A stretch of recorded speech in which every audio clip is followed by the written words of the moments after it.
Empezamos con el doctor José Luis de León. El doctor José Luis de León es médico y cirujano egresado de la Universidad Mariano Galvez.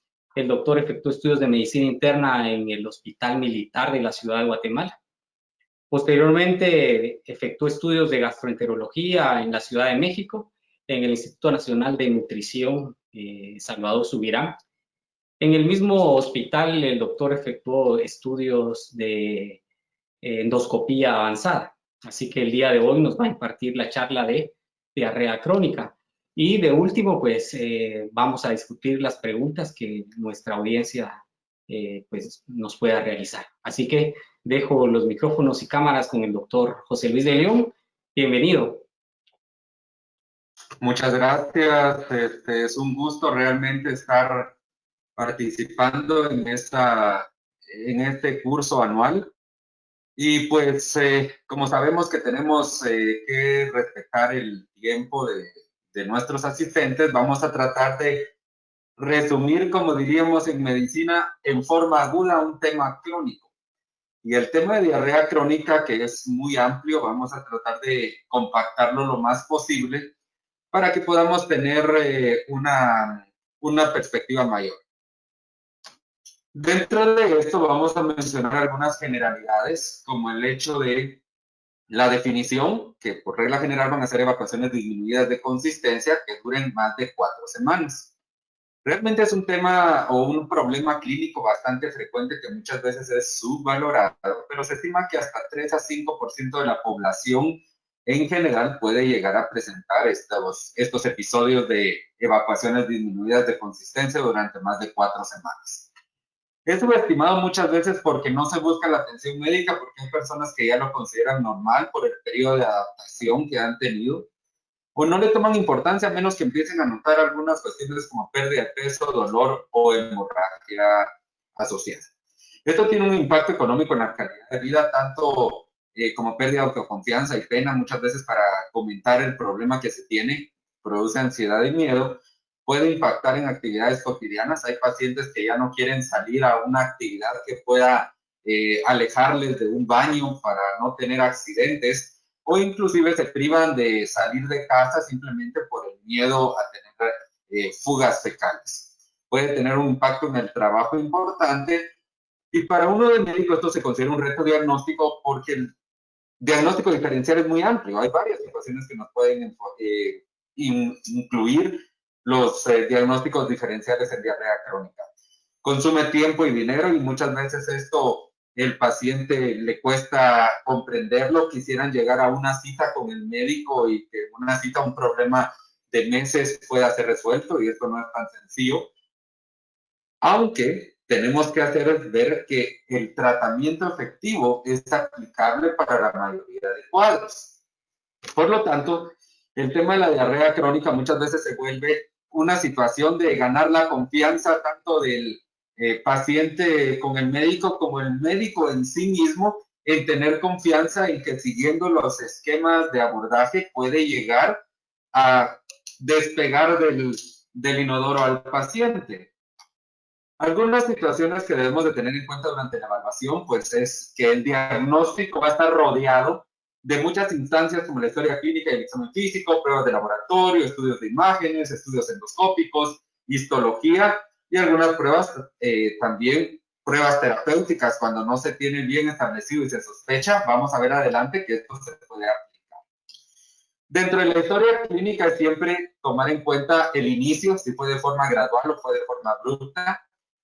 El patrón de las diarreas, si es continuo o intermitente, tener en cuenta que los trastornos funcionales como con predominio de diarrea, pues nos van a incluir un cambio en el hábito intestinal, y este puede ser intermitente. La duración que ha tenido, algunos antecedentes de importancia como viajes y exposiciones, algún tipo de parasitismo, medicamentos como laxantes o que no se conozcan como laxantes pero tengan este efecto, pacientes con antecedentes de radiación, cirugías previas, o que se tengan enfermedades sistémicas documentadas como hipertiroidismo, diabetes, enfermedades autoinmunes y de inmunocompromiso, o enfermedades de depósito.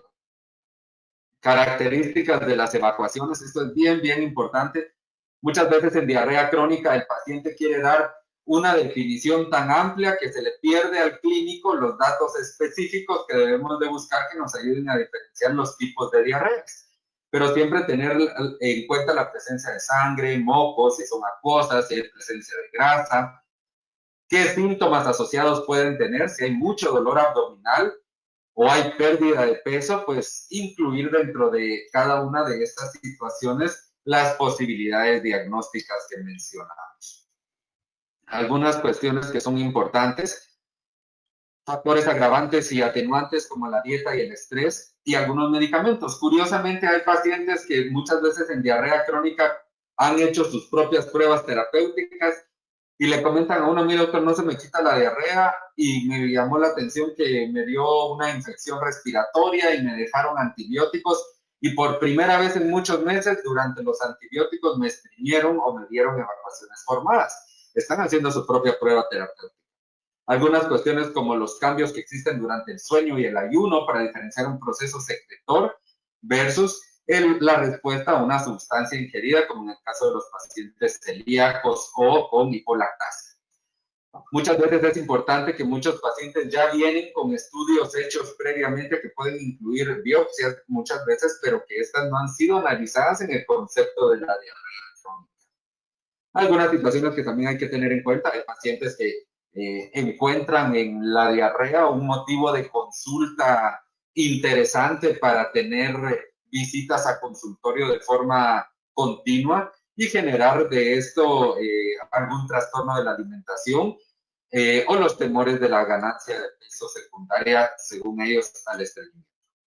Algunas cuestiones interesantes, como si existen familiares que también tengan la afección, precisamente para descartar cuestiones de infecciones o historia de trastornos genéticos como enfermedad inflamatoria intestinal y enfermedad celiaquía, o si hay una historia muy frecuente como el caso del síndrome de Lynch o algún tipo de afección intestinal frecuente en la familia. La exploración física durante el abordaje de la diarrea crónica, hay que mencionar que tiene una utilidad limitada. Va a ser difícil que con una exploración física logremos el diagnóstico, pero en cuenta lo que debemos de buscar. Muchos han escuchado el dicho de que los ojos no ven lo que la mente no sabe, ¿verdad? Pero la exploración física, aunque limitada, debemos de tener en cuenta. Número uno, valorar el estado nutricional del paciente. No es lo mismo un paciente que está llegando demasiado caquético a un paciente que tiene diarrea pero no tiene un estado nutricional comprometido. El estado de hidratación, por si son diarreas secretoras que son muy abundantes y en gran cantidad que pueden alterar los electrolitos. Algunos signos de enfermedades sistémicas, ¿verdad? Como escleroderma, hipertiroidismo, carcinoide, las lesiones de eritema nodoso, dermatitis herpetiforme, que es esta imagen que vemos acá, las úlceras orales en el caso de enfermedad inflamatoria intestinal, o algunas cuestiones que nos puedan ayudar a pensar en enfermedades de depósito. La exploración anorrectal muchas veces es importante también, principalmente para documentar que lo que no estemos teniendo sea un problema a nivel del esfínter, principalmente algún tipo de fisura crónica y que el líquido que ellos reportan como diarreas no es más que un líquido secretor o alguna fisura que se pueda haber formado de forma crónica o inclusive presencia de comunicaciones anormales a nivel anorrectal en casos de enfermedad de Crohn.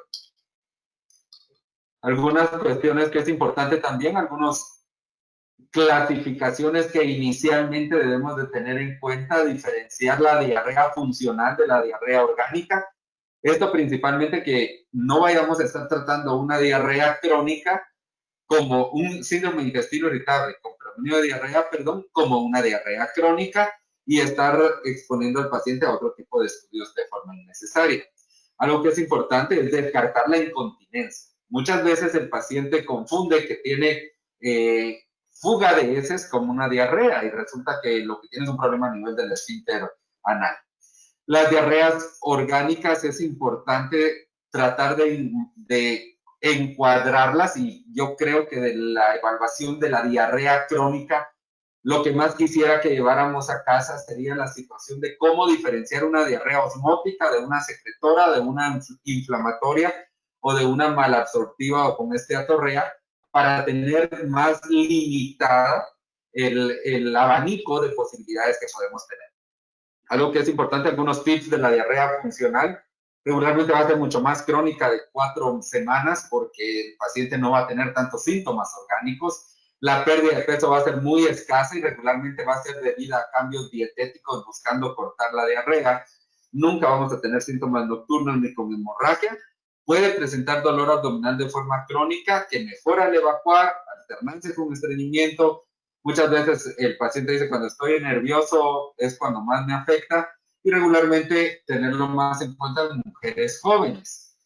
Y no es por otra cuestión, sino que pareciera que la diarrea funcional en mujeres es un poco más complicada por lo complejo que puede ser entender el sistema emocional en general del ser humano, pero el sistema hormonal pareciera tener un problema, una carga extra sobre el factor estrogénico a nivel intestinal. Tener en cuenta la evaluación de la diarrea crónica funcional, descartando los síndromes de intestino irritable, ¿verdad? Principalmente tomándonos en cuenta sobre los criterios de Roma. Y esto es lo que principalmente quisiera que le pusiéramos mucha atención. Los patrones de la diarrea nos van a ayudar a limitar las posibilidades diagnósticas. Y si nosotros logramos diferenciar o enmarcar de una forma más específica la característica de la diarrea del paciente, si es secretora, osmótica, si es por malabsorción o con esteatorrea o es inflamatoria, vamos a tener inclusive órganos más enfocados sobre los cuales estudiarlos. Recordémonos que la diarrea secretora van a ser acuosas, regularmente va a persistir como sin ayuno, no va a haber presencia de grasa ni sangre. Tiene la característica de que despierta al paciente durante la noche con accidentes o con la urgencia de ir al baño, va a tener un gasto fecal elevado y muchas veces esta nos va a deshidratar al paciente y presentar algún tipo de alteración electrolítica. Típicamente son sin dolor y debemos estudiar intestino delgado. La diarrea osmótica regularmente es una diarrea muy explosiva con distensión y flatulencia, regularmente relacionada a la ingesta de algún tipo de comida, por eso disminuye durante el ayuno o por la noche, va a tener poca pérdida de peso y también va un poco más enfocada a intestino delgado. La esteatorrea malabsortiva, que indica un síndrome de absorción intestinal deficiente, regularmente va a tener dolor y distensión, va a haber mucha grasa y dientería, así como fetidez por la fermentación que se va a presentar, y regularmente se va a asociar a pérdida de peso por trastornos malabsortivos como tal y caída de albúmina y algunos otros marcadores de absorción. Regularmente esto debemos buscar tanto intestino delgado como páncreas, porque como vamos a ver, la deficiencia pancreática es importante. La diarrea inflamatoria, que regularmente son diarreas de poca cantidad, muchas veces uno le pregunta al paciente, ¿y cómo es el aspecto de la diarrea en cuando va al baño? O sea, ¿es como que abrieron el chorro de lavamanos o es más o menos una taza, media taza? Estimado, ¿verdad? No vamos a poner al paciente a medir cada evacuación, pero sí la inflamatoria regularmente son evacuaciones frecuentes pero escasas cantidades. Muchas veces vamos a encontrar presencia de moco y sangre, así como pujo y tenesmo, que esta va a venir más en las partes distales de colon, es decir, más a colon izquierdo, y acá sí se puede asociar fiebre y pérdida de peso. Cuando vemos la etiología de cada una de las diarreas, vamos a ver que debemos ir buscando, y por eso es importante, si las enmarcamos dentro del cuadro característico, podemos disminuir nuestro espectro el abanico de posibilidades diagnósticas que puede tener. Algo importante, como habíamos mencionado, la etiología en cuanto a medicamentos o algún tipo de sustancia que pueda actuar como laxante, pues hay pacientes que consumen grandes cantidades de fibra, no de forma definida como suplemento, sino que lo utilizan en la dieta. Antiácidos como magnesio, metformina, carbosa, colchicina, metortrexate, la difeniliantoína, sulfasalacina, algunos proquinéticos, obviamente, aunque no es tan frecuente, y obviamente el uso de laxantes. Algo que es importante dentro de todo esto y lo debemos mencionar es qué pasa con la famosa enfermedad celíaca o la celiaquía en los casos de diarrea crónica. Y esto lo ponemos acá regularmente porque debemos de tener en cuenta que cada vez estamos viendo más pacientes con intolerancia o efectivamente alergia al gluten. Y esto lo vamos a ver y debemos descartarlo. De por sí es una de las recomendaciones en pacientes con diarrea crónica que aunque no haya un cuadro característico de malabsorción con desnutrición y todo el cuadro celíaco, el paciente que mantiene mucha frecuencia de episodios diarreicos o que tiene inclusive síndrome de intestino irritable con predominio de diarrea, deberíamos de hacerle los marcadores tomando en cuenta obviamente los efectos o los limitantes que tienen en cuanto a sensibilidad y especificidad, pero la alta tasa que pueden llegar a tener en cuanto al valor predictivo negativo de la enfermedad. Algunas pruebas de laboratorios que nos van a ayudar en la diarrea crónica, debemos recordar que el examen general de heces va a ser de una utilidad muy poca. Y máxime si hacemos un solo examen, porque el paciente regularmente va a tener mejor rendimiento diagnóstico si lo hacemos de forma serial. Al menos 3 muestras hechas al azar, no necesita tener un periodo específico entre una y otra, sino que se recomienda hacer una valoración seriada de heces. En hipolactasia o intolerancia a la lactosa, regularmente vamos a tener mayor acidez en las heces y nos puede ser útil la medición de electrolitos para el cálculo de osmolaridad fecal. Recordar que tenemos pruebas de laboratorio específicas como las toxinas en el caso de sospecha de Clostridium difficile o el esteatocrito en el caso de malabsorción secundaria de deficiencias pancreáticas. Algunas pruebas que muchas veces se tienen disponible y no se utilizan tanto, la prueba de absorción de D-gilosa nos puede ayudar para descartar la patología de pared intestinal como causa de la malabsorción. Recordémonos que la D-gilosa es un azúcar que no requiere digestión enzimática, por lo tanto es absorbida sin necesidad o sin involucro de un proceso intraluminal intestinal. Esto nos habla que si la D-gilosa está disminuida, vamos a tener directamente una patología de pared intestinal. Algunas otras pruebas como el hidrógeno en aliento en el caso de sobrepoblación bacteriana y hipolactasia. Algunas limitantes de la D-gilosa, pues obviamente es un azúcar que se absorbe y se va a medir en orina, por lo tanto la insuficiencia renal no la podemos utilizar.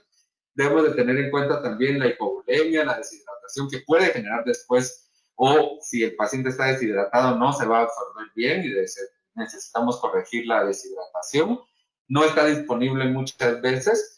Y algo que se en cuenta es, si el paciente ya tiene una endoscopía con biopsia o aspirado duodenal, la D-gilosa no tiene una utilidad porque el paciente ya... El doctor José Luis, lamentablemente, se interrumpió su presentación. Creo que dará un mensaje final con un par de diapositivas en cuanto a la diarrea crónica, ¿verdad? Perfecto, pues muchas gracias, Henry. Gracias a los panelistas y gracias a las personas que siguen la transmisión y están pendientes del webinar. Perdón, es un tema de fallón de luz y se nos sale un poquito de las manos, pero bueno, vamos a tratar de ir avanzando un poquito más en las situaciones que habíamos mencionado de las pruebas acerca de la diarrea crónica. Tener en cuenta que algunos estudios endoscópicos van a estar utilizados o van a tener un alto rendimiento diagnóstico dependiendo del momento en el que los pidamos. La gastroscopía, como lo había mencionado el doctor Barreda, también en el tema de aspirado para ver sobrepoblación bacteriana. Aquí me voy a saltar un poquito esto, porque muchos de los pacientes que asocian el cuadro de distensión abdominal están con cuadros diarreicos y la disbiosis que tanto nos mencionó el doctor Barreda como el doctor Barahona juega un papel importante en esto. Algo que es importante es recordar siempre que deberíamos de dirigir la toma de biopsias a los lugares donde podemos tener diagnóstico de atrofia de las vellosidades para tener una correlación histológica y de imagen en cuanto a el estatus de la pared intestinal, que es la que estamos estudiando como causa de la falla intestinal. Estudios de colonoscopía y ileoscopía, principalmente las diarreas inflamatorias y secretoras. Descartar la colitis microscópica, que aunque no es tan frecuente, es un reto diagnóstico porque el paciente lo va a estar padeciendo con mucha afección a su calidad de vida. Realmente en pacientes arriba de 50 años y que se sospeche neoplasia. Algunas cuestiones endoscópicas más avanzadas, como el estudio del ultrasonido endoscópico para descartar la patología pancreática que les había mencionado como causa de insuficiencia exócrina pancreática y que esto nos dé la falla en la absorción. Y evaluación de algunas lesiones de la pared intestinal, principalmente aquellas lesiones estromales digestivas como los quistos, tumores neuroendócrinos. Algunos estudios endoscópicos como la enteroscopía y la cápsula endoscópica, estos son casos realizados acá en Guatemala, que van a tener un alto rendimiento diagnóstico siempre y cuando tengamos al paciente adecuadamente seleccionado. Parasitosis o enfermedades de afección por inmunocompromiso pueden verse muy reflejadas en este tipo de estudios. Algunas otras situaciones nos permiten la toma de histología en enfermedad celíaca, así como en el estudio tropical, que comparten algunos de los trastornos anatómicos de la pared intestinal. La colitis microscópica en mujeres entre 40 y 65 años. Hay que tener en cuenta que esto llega a ser un motivo de referencia en hospitales en un tercer nivel de atención. Algo que es importante, algunos estudios radiológicos no son tan utilizados, estudios varitados o tomografía, pero en el estudio de diarrea crónica esto se deja únicamente cuando hay una sospecha de una lesión anatómica pancreática. Prueba terapéutica, esto es importante, muchas veces ya no hayamos qué hacer con el paciente, ya no hayamos cómo vamos a abordarlo, ya gastado, ya comprado, ya utilizado. La prueba terapéutica debemos de tenerla en cuenta como una medida temporal o una última medida desesperada, pero esta no debe retrasar un abordaje organizado.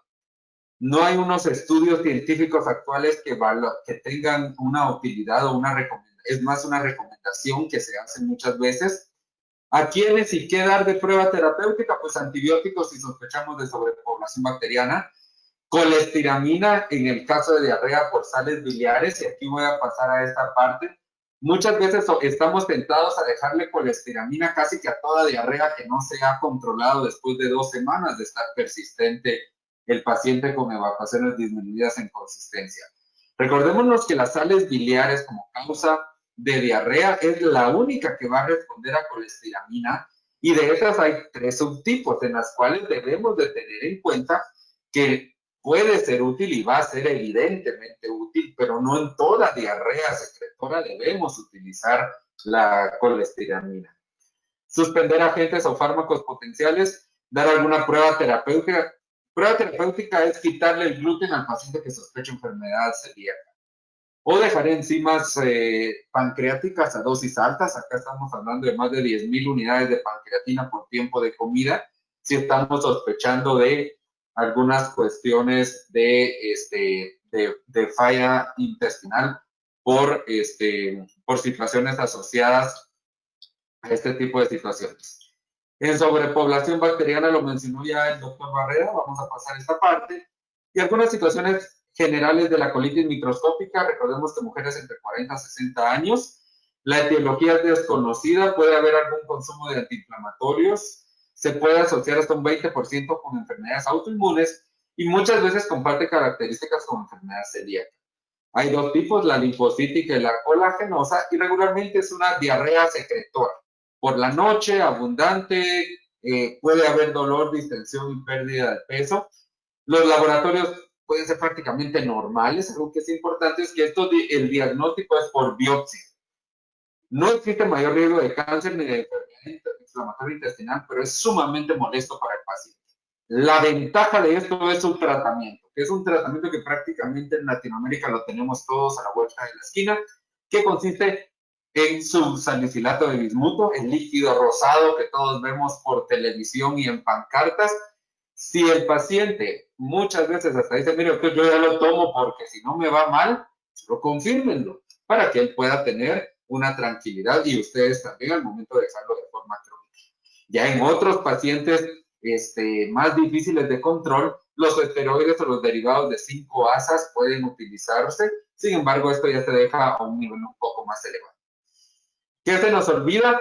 Bueno, número 1, que si el paciente tiene diarrea crónica y va a desatarse una nueva pandemia, recordémonos que lo primero que se acaba en los supermercados, ¿qué es? El papel higiénico. Eso significa que tenemos un temor a quedarnos sin papel. Entonces, que no se nos olvide en el tema de diarrea crónica ahorrarle al paciente este gasto. Conclusiones, el abordaje del paciente con diarrea crónica es complicado, pero si llevamos una evaluación ordenada, vamos a llegar a un diagnóstico específico y un buen tratamiento. La historia clínica nos va a ayudar, el cuadro clínico va a ayudar, y esto es importante. El paciente con diarrea muchas veces llega y dice, doctor, y no me va a examinar el estómago. Me interesa más escucharlo que tocarlo, le digo yo. O sea, la historia clínica y cómo se ha presentado la diarrea es muy importante. Enfermedad celíaca y colitis microscópica lo debemos de tener en la mente, y que los algoritmos de diagnóstico son solo una guía que puede ser susceptible de modificaciones. La última opción debe ser la prueba terapéutica, y pues aunque estamos separados, como distanciados, pero siempre unidos en el medio médico, les esperamos en Guatemala la próxima vez que se pueda viajar con más tranquilidad. Esta es una imagen de la Laguna Brava en Huehuetenango, donde pueden ver una de las bellezas que existen de origen natural en nuestro país. Una vez más, gracias por todo y perdón el problema tecnológico que hubo. Estamos a la orden para las preguntas que puedan suscitarse en relación a al tema de diarrea crónica.